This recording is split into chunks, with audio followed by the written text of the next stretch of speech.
सर्वशक्तिमान। हम भी चले तुम भी चलो, चलता रहे कारवां, हो जिंदगी हर खुशनुमा, सुखमय बने सारा जहां, सारा जहां, सारा जहां। We are the wings of Brahma Kumaris.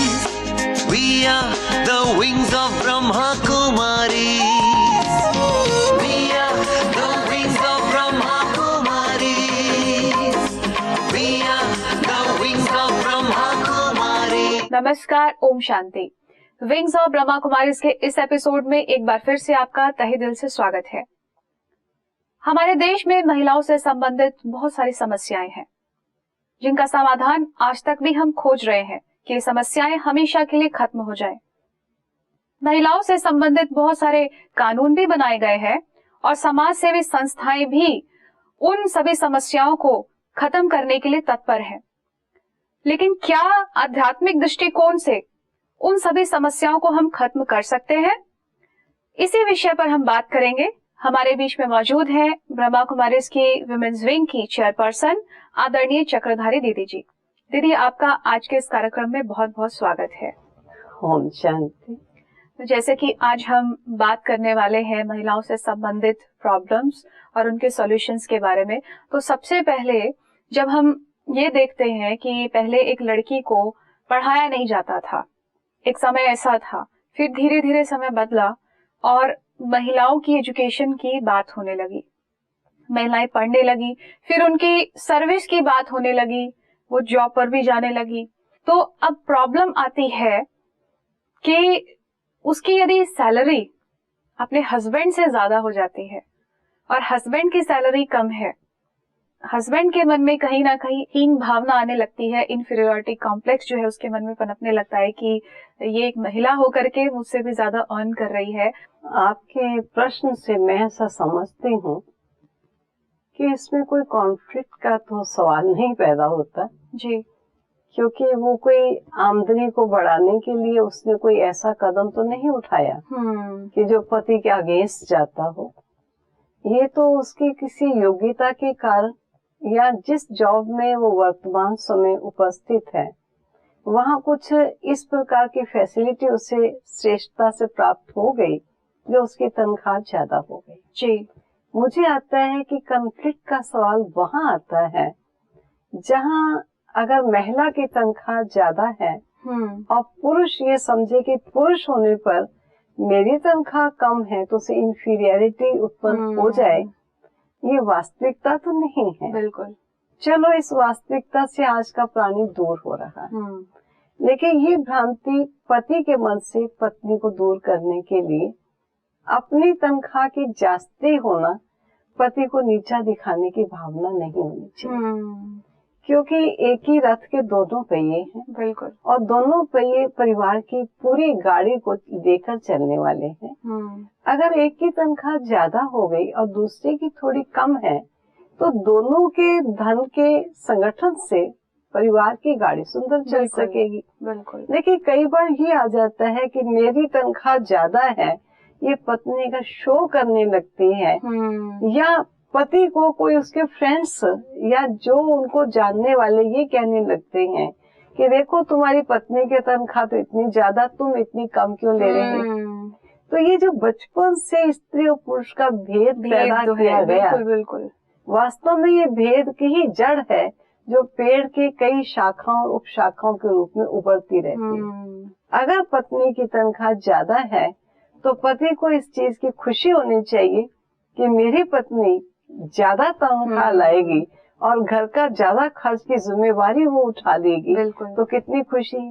फिर भी पति ये समझता है कि मेरी कम क्यों है, तो मैं समझती हूँ धन से ही कोई महानता नहीं आती। बिल्कुल बिल्कुल। अगर वो किसी और प्रकार की योग्यताओं को, किसी और प्रकार की स्टडी को करना प्रारंभ कर दे, या कोई ऐसा जॉब है जिसमें उनकी भी तनख्वाह अच्छी हो सकती है, लेकिन अगर घर के अपने अपनों से ही जेलस होने लगे तो ये तो सत्यता नहीं है। बिल्कुल। मैं समझती हूँ इसमें पति को भी खुश होना चाहिए और पत्नी को निर्माणता का गुण जरूर लेना चाहिए कि पति के सिर का भार अगर मैं ज्यादा उठा सकूं तो मेरा पति पत्नी के प्रति या पत्नी का पति के प्रति एक अगाध स्नेह की भावना है। धन तो चलो अपनी जगह है, लेकिन उससे ज्यादा प्रायोरिटी मेरे जीवन में उस रिश्ते की होनी चाहिए, ना कि उस धन की। क्योंकि धन की अगर बात आ गई तो धन की होड़ चल पड़ेगी। बिल्कुल। उधर पति चाहेगा मैं कोई ऐसा काम करूं, मैं और धन कमाऊं, स्त्री उसकी जेलस में आकर कहेगी मैं भी कुछ ऐसा करूं, मैं और कमाऊं। परिवार कहाँ जाएगा जी। ये बहुत सुंदर बात है कि परिवार को महत्व दिया या धन को महत्व दिया। ये सब चीजें तो टेम्पोररी हैं, लेकिन संबंध जो हमारे जीवन पर्यंत चलने वाले हैं उन चीजों पर जरूर ध्यान देना चाहिए। इसलिए ये सब चीजें रोल में अच्छा है। एक दो से जेलस होना या एक दो को नीचा दिखाना ये परिवार की गाड़ी को सुंदर रूपेण आगे ले जाने का तरीका नहीं। बिल्कुल। एक दो का सम्मान हो, देह के अभिमान की भावनाएं ना हो, किसी में नीचा दिखाने की इच्छाएं ना हो, तो मैं समझती हूँ कि अनेकों के उकसाने पर भी एक मनुष्य आपसी प्यार में होने के कारण किसी के उकसाहट में आकर कोई भी गलत स्टेप या इंफीरियरिटी भावना नहीं लाएगा। बिल्कुल। ये जैसे हमने अभी ये बात की घर की, लेकिन यही महिला यदि वर्क प्लेस पे है, अपनी प्रोफेशनल लाइफ में है, तो इस तरीके की कई प्रॉब्लम्स उसके सामने आती हैं। उसको मेंटल एक्सप्लॉयटेशन होता है, बॉस से मेंटल हैरासमेंट उसे कई बार मिलता है, फिजिकल एक्सप्लॉयटेशन भी उसके सामने कई बार होती है। तो इस तरीके की जो समस्याएं हैं ये आमतौर पे हम देखते रहते हैं। तो इन सभी बातों को हम कैसे ठीक कर सकते हैं, या फिर इसका क्या सॉल्यूशन हो सकता है? मैं कहूंगी कि अगर वो शादीशुदा नहीं है जी, तो उसे घर में आकर अपने माता से या पिता से इस प्रकार की जो भी कुछ ऊंचाई नीचाई आ रही है या जिसमें वो एक्सप्लॉयटेशन समझती है, जिसमें इज्जत के विपरीत बिल्कुल कदम उठता समझती है, तो उसे अपने पेरेंट्स को जरूर इन बातों से अवगत कराना चाहिए।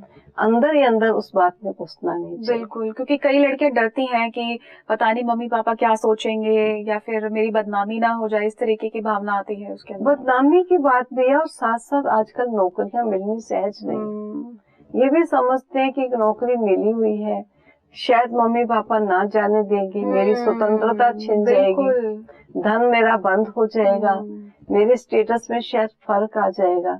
मैं कहूंगी कि कन्या का सबसे बड़ा धन उसके जीवन की पवित्रता, उसकी शालीनता है।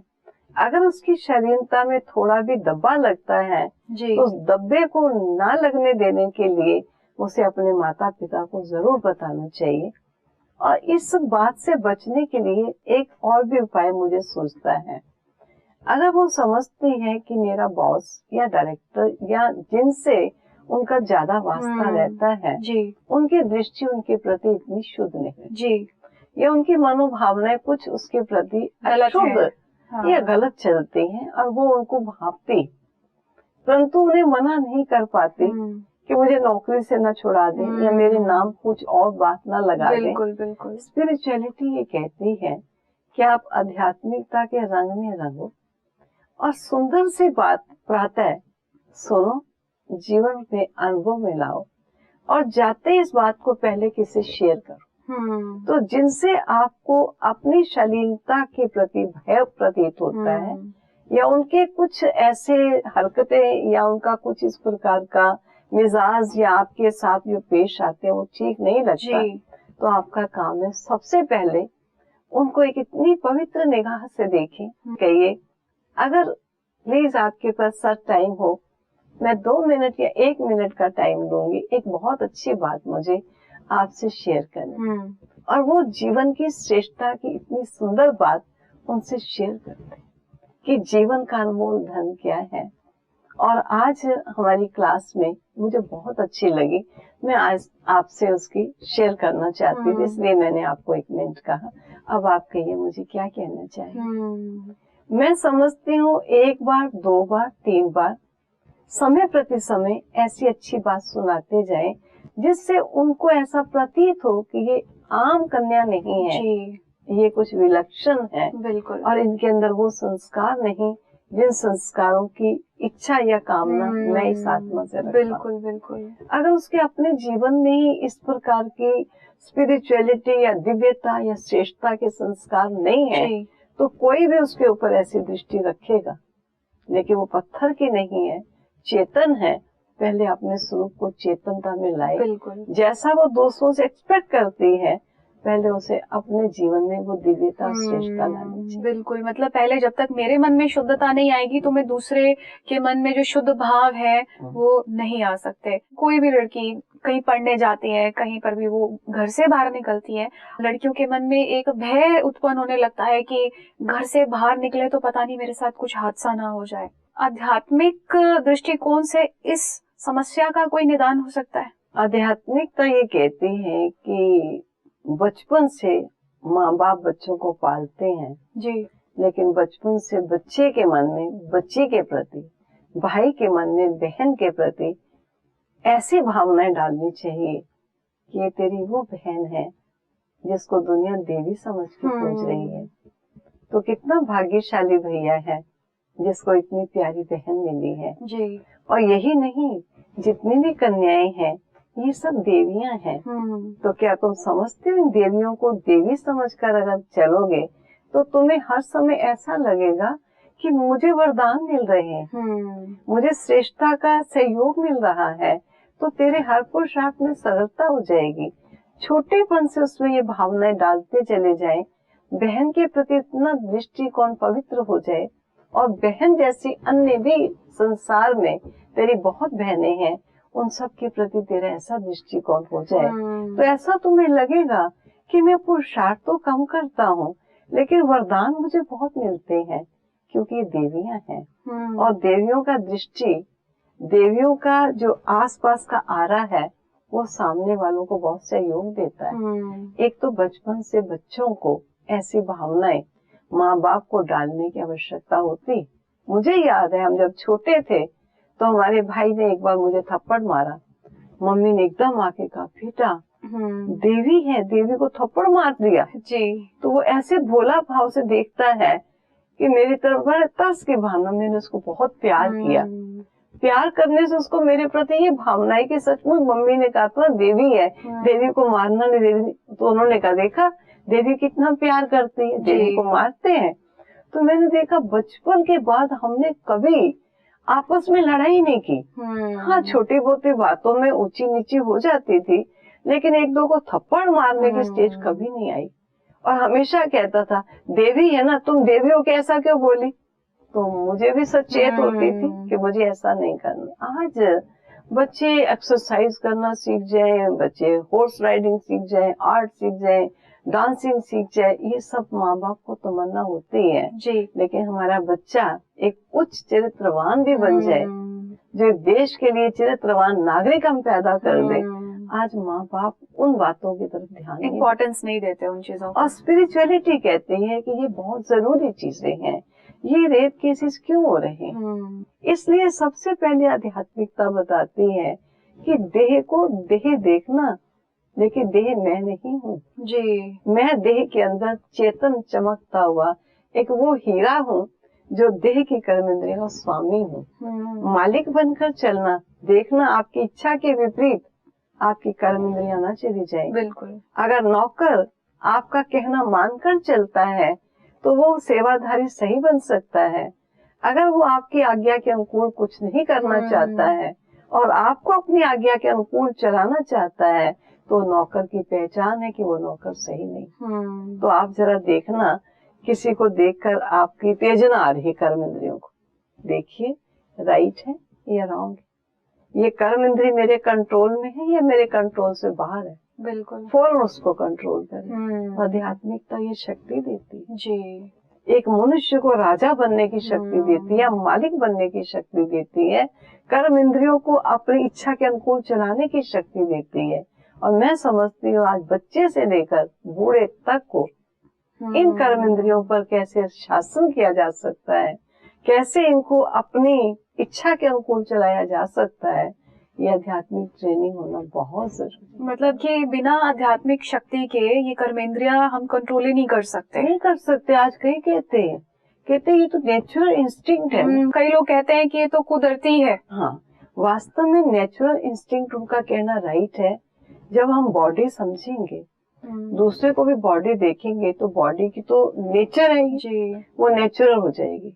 लेकिन जब ये पता चलता है कि ये बॉडी मैं नहीं हूँ, it is only my instrument right to express my self. ये देह है, मैं देही हूँ। ये गाड़ी है, मैं ड्राइवर हूँ। ये मेरे नौकर है, मेरे कर्मचारी है, मैं कार्यकर्ता हूँ। जब तक अपना भेद नहीं मालूम पड़ा, तब तक आत्मा कर्म इंद्रियों की गुलाम बन के चली। जी, और हम कहते हैं जी नेचुरल है। It's not natural. आत्मा की जो नेचर है, आपकी या मेरी या किसी भी अन्य की, हम सबकी नेचर बहुत प्योर है, बिल्कुल, बहुत पीसफुल है। अभी अचानक किसी ने ऐसी बात कह दी जो बात तो उपयुक्त नहीं, अपने से बड़ों को या अपने से समान वाले को नहीं कहनी चाहिए। उनका रॉन्ग बोल मैंने सुन लिया, सुना ही नहीं, सुनकर मैंने अपने चित्त में उतार लिया कि उन्होंने ऐसा क्यों बोला। अब जब वो बात जो राइट नहीं, वो मैंने अंदर ले ली, अब मैं अशांत। बिल्कुल, इसका मतलब अशांति मेरा मूल स्वभाव नहीं है, मेरा ओरिजिनल नेचर नहीं है, नहीं है, एक्वायर्ड नेचर मैंने इधर उधर से ले ली, इसलिए मैं शांत। तो कोशिश करके हम अपनी ओरिजिनल नेचर को कायम रखें। मतलब आध्यात्मिक शक्ति ही एक तरह से मेरी प्रोटेक्शन का माध्यम है। जो गलत विचार मेरे मन में आते हैं तो उनको कंट्रोल करने की ताकत देता है। ये तो हमने एक पहलू पर बात की, लेकिन एक जो सबसे बड़ा चर्चित जो मुद्दा चल रहा है समाज में है कन्या भ्रूण हत्या का। इतनी एजुकेटेड सोसाइटी हो चली है हमारी, अवेयरनेस प्रोग्राम्स भी हम करते हैं, लेकिन स्टिल ये प्रॉब्लम आज भी हम देखते हैं पूरे भारत देश के अंदर स्टिल एग्जिस्ट कर रही है। जो घर वाले हैं वो एक देवी के सामने जाते हैं, कहेंगे कि हमें लड़का चाहिए, और वो खुद भी तो एक कन्या है, और बोल भी कौन रहा है, वो भी स्वयं स्त्री बोल रही है। इससे बड़ा स्पष्ट होता है कि जब तक स्वाभिमान नहीं है, तब तक मनुष्य की जो इच्छाएं हैं उसे लगाम नहीं लगा सकते। उसे मालूम नहीं किन इच्छाओं को करना चाहिए और कौन सी इच्छाएं जिन्हें मैं अपने जीवन में प्रत्यक्ष कर रही हूँ या किससे डिमांड कर रही हूँ, वो इच्छाएं राइट नहीं। अपने आप से पूछें, मेरा जीवन ठीक है या खराब है? कहेंगे क्यों, मेरा जीवन तो बहुत अच्छा है। जब आपका जीवन अच्छा है तो एक अन्य आप जैसी कन्या अगर आपके यहाँ जन्म ले ले तो क्या वो खराब जीवन वाली हो? वास्तव में अपने साथ कंपेयर करके देखिए, कई बार किसी का जीवन दुख में होता है। हम कहते हैं मेरे जीवन में बहुत दुख है, मैं नहीं चाहती मेरे यहाँ कोई कन्या आए जिसका जीवन मेरे जैसा दुखी हो जाए। लेकिन ये भी तो हमारी भारतीय संस्कृति में कहा गया कि चाहे पुत्र है या पुत्री है, जब वो जन्म लेते हैं तो भाग्य साथ लेकर आते हैं। बिल्कुल, इसलिए वो भाग्य सहित आएगी। तो ऐसी कोई बात नहीं कि जो घटनाएं आपसे घटी, हाँ, वो भी उसी के साथ उनसे भी घटेगी। बिल्कुल। और अगर आपसे कोई घटनाएं घटी भी हैं या घट रही हैं, तो उसके लिए भी आपको सशक्त होने की आवश्यकता है। आपको भी अपनी स्मृति में आना चाहिए कि आज ये घटनाएं मेरे से क्यों घटित हो रही हैं। इसका मतलब है कि एक पत्थर की प्रतिमा से जाकर लोग वरदान से झोली भरपूर करने आ जाते हैं, और मुझ चेतन से ऐसा व्यवहार करें जो कटु व्यवहार हो। बड़ा स्पष्ट होता है कि मैं स्वयं देवी स्वरूपा स्वमान नहीं हूँ। मुझे जो जैसा कहता है मैं वही अपने को समझ लेती हूँ, और वो समझ के अपने को दुखित करती रहती हूँ। लेकिन जब आप स्वयं के स्वमान पे आते चले जाएंगे, आपका अपमान करने वाला कोई नहीं है। मैं आपको अपने जीवन का एक्सपीरियंस सुनाऊं। मैं आईपी कॉलेज, इंद्रप्रस्थ कॉलेज में पढ़ती थी और कश्मीरी गेट रहती थी जी। जब मैं बस में चढ़ती थी तो उधर को-एड भी थे कॉलेज, लड़के भी होते थे, लड़कियां भी होती थी। पता नहीं लड़कों से थोड़ा सा अलूफ रहती थी। तो जो ही लड़का देखती थी तो मैं क्या बोलना शुरू करती थी, बनवारी रे जीने का सहारा तेरा नाम रे जी। मुझे दुनिया वालों से क्या काम। ऐसा कहते हुए जाती थी, ऐसा लगता था मुझे कोई नहीं देख रहा और मैं ही अकेली जा रही हूँ। और जाकर बस में चढ़ती हूँ और फिर जहाँ लड़का देखती वहीं एक बोलती और फिर मैं अपने आप को अलोन।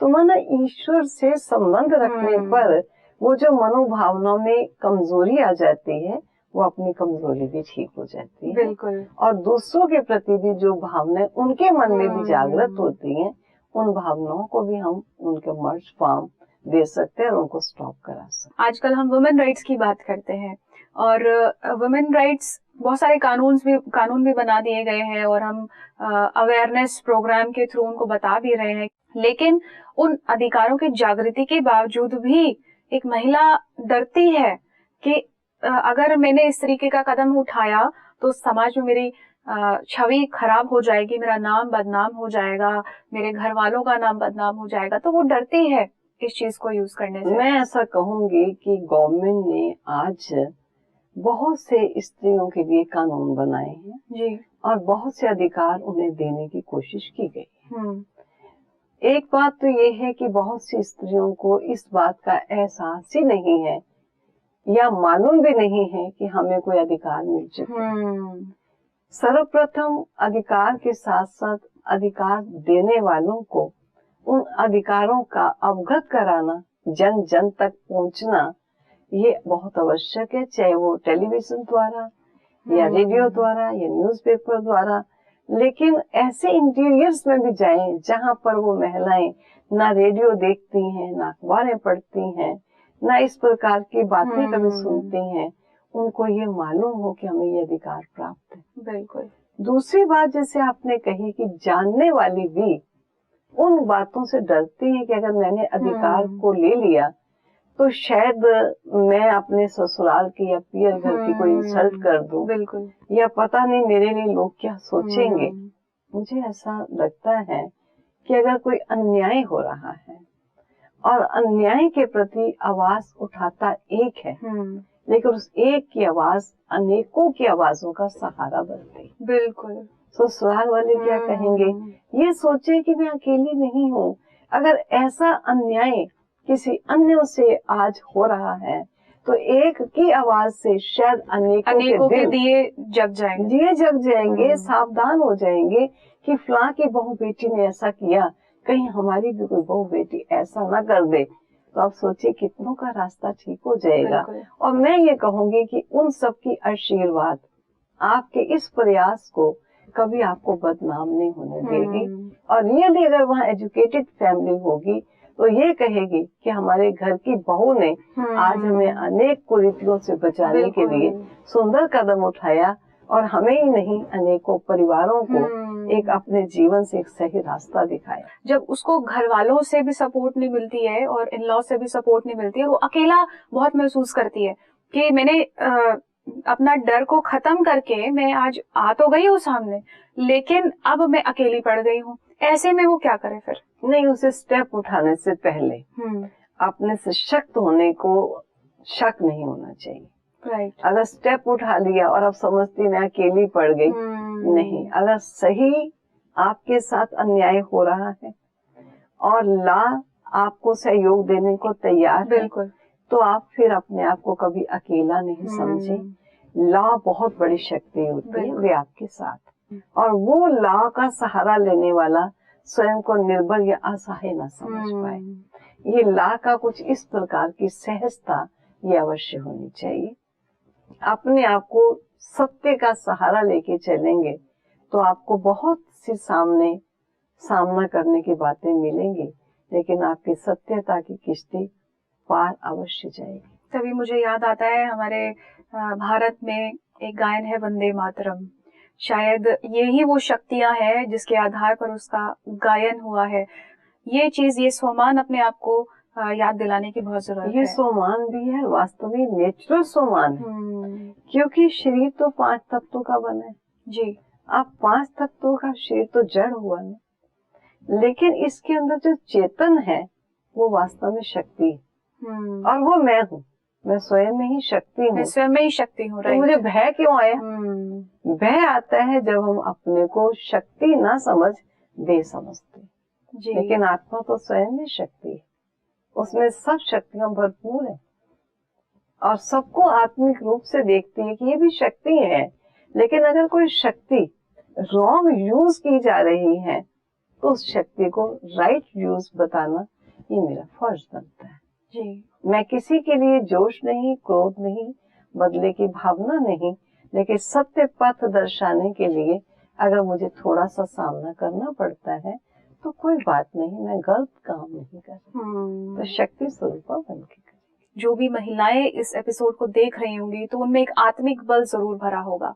इसके लिए आज के इस एपिसोड में आपका तहे दिल से शुक्रिया अदा करते हूँ। ओम शांति। हमारी आज की बातचीत से ये बात तो स्पष्ट है कि आध्यात्मिकता का बल ही एक ऐसा बल है जो कर्मेंद्रियों को कंट्रोल करने में मदद कर सकता है, और समाज में जो महिलाओं के प्रति जो बुरी घटनाएं होती हैं उन सभी की रोकथाम में भी आध्यात्मिक बल ही एक ऐसा बल है जो इन सभी बुराइयों के प्रति अंकुश हम लगा सकते हैं।